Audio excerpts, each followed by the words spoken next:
Та бүхэндээ өнөөдрийн мэндийг хүргэе. Манай байгууллагаас та бүхэндээ хүргэх энэ удаагийн бичлэг маань Q кодны талаар.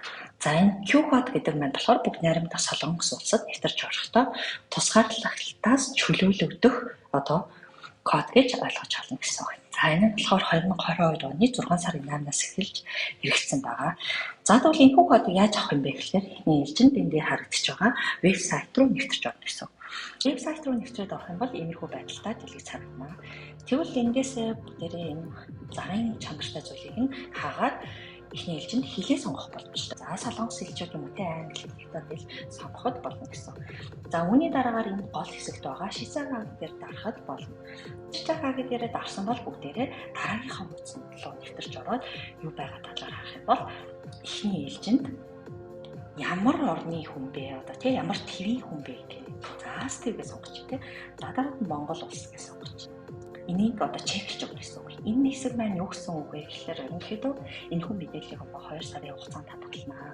За энэ хүн мэдээлэлээр зөвхөн те тусгаарлалтаас чөлөөлөгдөх тэр зүйлд ашиглана гэсэн таны зөвшөөрлийг авч байгаа гэсэн.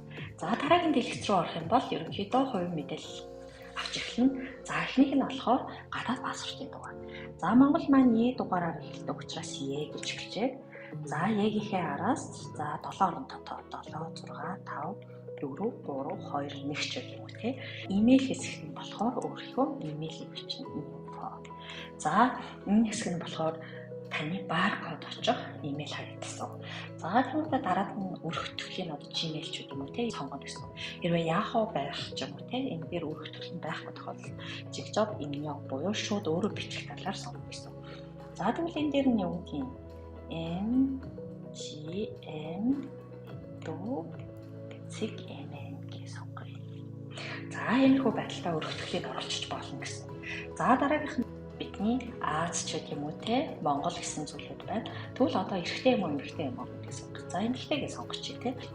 За тиймгүүд овгоо бичин, нэрээ бичин гэж юм. Үүний дараагаар төрсөн он сараа бичээд за ингээд оруулна гэж. За тэгвэл бүгдээрээ овгоо юу гэдэг. За MGM гэж бичиж. Бидүүгээ нэрээ бичиж. За үүний дараагаар төрсөн он сарын өдөр 2012 ч гэх юм уу те 8 сарын ч гэх юм уу 12 ингээд сонгоно гэсэн.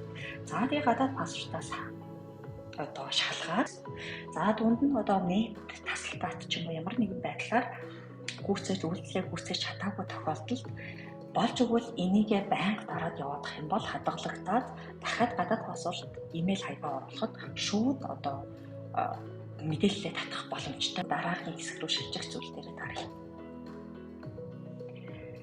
За ингээд дарахад дараагийн хэсэг маань болохоор ерөнхийдөө аль улсаас нисэж очиж байгаа юм бэ? За тэгээ нислэгчийн хязээ юм бэ гэсэн зүйлүүд харагдана. За тэгээд бүгдээрээ Монгол улсаас нисэж очиж байгаа учраас Монголоо олж бичнэ гэсэн. За дараад нь болохоор хэдэнд нисэх юм бэ гэх юм бол за 8 сарын 26-нд ч гэх юм уу те. За дараад нь 40-аад E100 виза буюу энэ нь болохоор ерөөсөө хэдний өдөр Солонгост очих юм бэ гэсэн утгыг авч байгаа. Тэгэхээр Солонгос Монголын хооронд 3 цаг учраас угаасаа 26-нд очих гэх тодорхой бичиж байна. За үүний дараагаар энэ юун дээр хаягн дээр маш сайн анхаарах хэрэгтэй. Хаяг болохоор шууд бичээд оруулах ч юм уу ямар нэгэн байдлаар оруулчихвал дараагийнхаа тангээ буюу дараагийнхаа хуудсанд гарч ирэхгүй тохиолдол байна. За тэгэхээр энэ дээр дараад ямархуу байдлаар оруулах вэ гэхээр хаягаа өөр нэг газар ингээ хадгалсан байх хэрэгтэй. Хадгалсан хаягаа копи хийгээд за тиймээ үүнийхээ дараагаар шууд энэ дээр тайлбарлана гэсэн.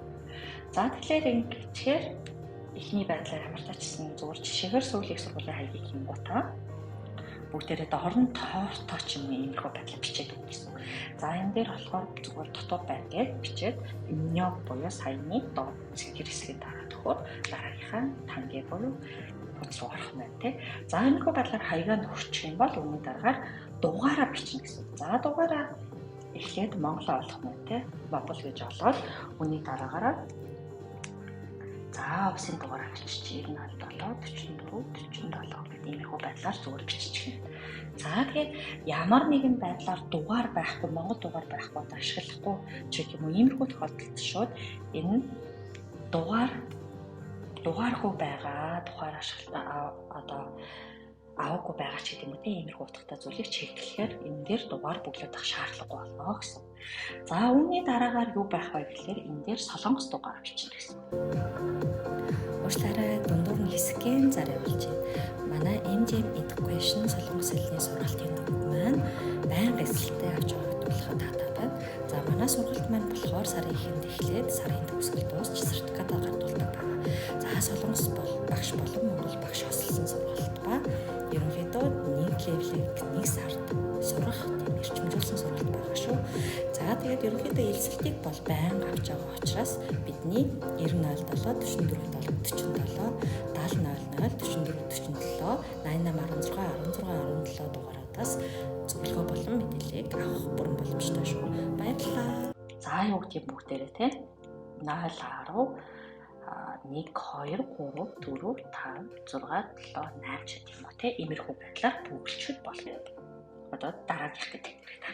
За үүний дараагаар юу байх вэ гэхээр ерөнхийдөө PCR шинжилгээ өгсөн юм уу үгүй юу ч юм уу те. За зөв тохиолдолд ер нь энэ юу гэдгийг тусгаарлалтаас бас одоо чөлөөлөх боломжтой байгаа байхгүй. За энэ нь болохоор 6 наснаас доош эсвэл одоо оршуулганд явж байгаа эсвэл албан ажиллаар явж байгаа ч юм ийм тохиолдолд чөлөөлөгднө. За тийм биш болохоор PCR 48 цагийн дотор өгсөн байх хэвээр. Эсвэл рад буюу хөгжсөн ч өгөх боломжтой гэсэн. Тэр нь болохоор 24 цаг дотор өгсөн байх хэвээр. За тэгвэл бүгдээрээ дээр хоёр шалтгаан дээр орж чадахгүй юм чинь одоо тэгвэл PCR-аараа тусгаарлалтнаас чөлөөлөгдөн тэгээд Америкт ч гэсэн энэ одоо шинжилгээ өгсөн гэдэг оруулчлаа. Бидний өдөр өгсөн бэ гэдгийг оруулсан. За 26 декабр 25-ны өдөр өмнөх өдөр өгсөн байж таараа. За энэ сон буюу сөрөг гэдгийг оруулах нь шинжилгээний хариу авсан өдрөө бас оруулах нь тий. За үүний дараагаар болохоор файлуудаа оруулж өгөх хэрэгтэй. За файл дээр болохоор юу оруулах вэ гэхээр эхний ээлжинд одоо PCR шинжилгээнийхээ хариуг оруулна гэсэн. За юу гэдэг энэ дээр өөрийнхөө хариуг бэлтжээд иймэрхүү байдлаар шинжилгээний хариуг оруулж байгаа. За үүний дараагаар болохоор юу оруулах вэ гэхээр нөгөө вакцин хийлгэсэн 2 3 дугаар тонж гэдэг юм уу те тэр хийлгэсэн зургийн байдлаар зургийг нь дараад ч юм уу сканер дат ч юм уу альч байдлаар оруулж болно гэсэн үг. Яралтай скан олдохгүй бол шууд зургийн дараад явуулдаг ч юм уу те иймэрхүү байдлаар хоёр зүйлээ оруулж. Энэ дээр онгоцны нислэгээ оруулах. За нислэг болохоор Монголд болохоор жишээ нь ом 301 ч гэдэг юм уу те иймэрхүү байдлаар оруулж байсан. За үүний дараа хэрвээ суудлан тавигдсан байвал суудлын дугаараа бичнэ. За хийхдээ болохоор бүр баг онгоцонд суухтаа одоо чекинг хийхдээ баг л бичдэг болохоор энийг шууд орхицсон ч болно гэхдээ. За үүний дараагаар болохоор ерөнхийдөө хамгийн сүүлд одоо аялсан ч гэдэг юм уу те зорчсон улсынхаа 21 хоног дотор зорчсон улсынхаа одоо тэр нэрийг нь бас оруулж өгнө. За гэхдээ бид нар зарим тохиолдолд бараг л зорчоогүй ч байдаг ч юм тийм байх юм бол Азийн улс Монголдо байсан гэдгийг л оруулаад өгнө гэсэн. За ингэж оруулж өгчоод энэ хэсгийг бол орхиж.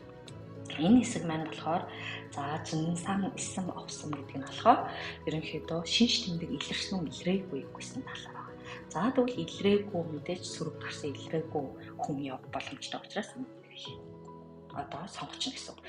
За гуравт нь болохоор за ерөнхийдөө эднэгээрийн нэрийг сонгоно гэсэн үг. Гэхдээ эндээс хядан овсон буюу энд байхгүй нь гэдгийг сонгоно. Үүний дараагаар дахиад эмшиж сонгоно гэж хэлчихнэ гэсэн.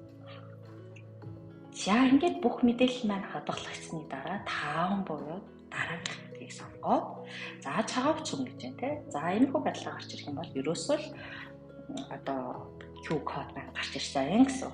За тэгэхээр бүгдээрээ эхнээс нь одоо мэдээллүүдээ шалгая л да. Тэгэх юм бол за жишээ нь одоо эмнэг бонон байна тийм ээ. За хэмжээ мэдвэ түрүүн оруулсан тийм мэйлээ оруулсан. За тийм уу та энэ дээр бичиг баримтаа оруулсан нэг зургийн дарж оруулсан талаар байна тийм. За үүний дараагаар болохоор юу гэдэг юм тийм MGM эмэгтэй. За Монгол тийм MGM овгон эдүүн одоо нэрнч байх юм уу тийм иймэрхүү байдлаар бүглөө энэ хэсэгт тийм хизээ нисхийн хідэн хаяг нь хааны утасны дугаар нь гэдэг ч юм иймэрхүү байдлаар бүх мэдээлэл шалгаж байна. За түрүүний оруулсан бидний зураг энд ингээ орцсон гэд гараад ирсэн учраас цааш нь явуулах боломжтой гэсэн. За тэгвэл энэ дээр зарим нэг одоо мэдээлэл буруу ч яасан өгсөн юм бол Монголоос явах гэж байгаа жинсан буюу юу маань байхгүй те ямар нэгэн өвчлөл байхгүй гэдгээ бас нэг сайн шалгаж өгөөд хэрвээ алдаатай байх юм бол сүжон буюу энэ хэсэгт байгаа дарж өгж засвараа хийгээд алдаагүй байх юм бол цэцүүр хавь буюу энийг дараад шууд цааш нь явуулна гэсэн. Иймэрхүү байдлаар гарч ирвэл ерөнхийдөө бүх зүйл болсон гэж ойлгож болно гэсэн. За тэгээд харах юм бол ер нь иймэрхүү хэсэг гарч ирээд за энэ дээр нь баркод байгаа. За энийг галерей дээрээ шууд хадгалаад авах. Илүү одоо юу гэх юм анзаан хадаа буюу аюулгүй шүү гэдэг. За баярлалаа.